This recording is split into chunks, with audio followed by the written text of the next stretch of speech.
Shahi whole chicken roast recipe. Ingredients for marinating: 1 whole chicken, cleaned and scored. 1-2 teaspoon chili powder. A half teaspoon turmeric powder. A half teaspoon ginger paste.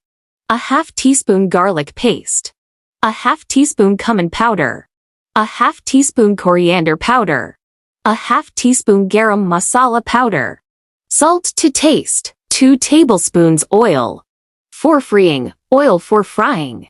For gravy, super 6 spices mix, a half teaspoon each of chili, turmeric, ginger, garlic, cumin, and coriander powder or paste. A half teaspoon garam masala powder.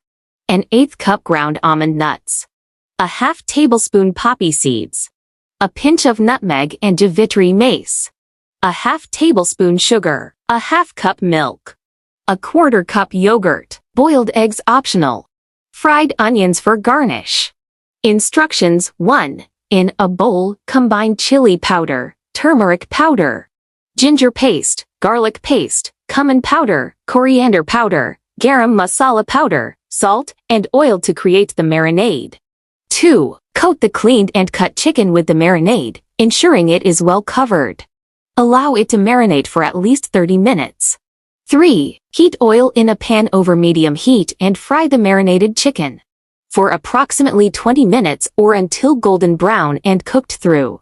4. In a separate pot, prepare the gravy by mixing the super 6 spices: garam masala powder, ground almond nuts, poppy seeds, nutmeg, javitri, sugar, milk, and yogurt. 5. Add the fried chicken to the prepared gravy and, if desired, add boiled eggs. 6. Allow the chicken to simmer in the gravy until it absorbs the flavors and becomes tender. 7. Garnish the Shahi whole chicken with fried onions before serving. Enjoy your delicious Shahi whole chicken with its rich and flavorful gravy.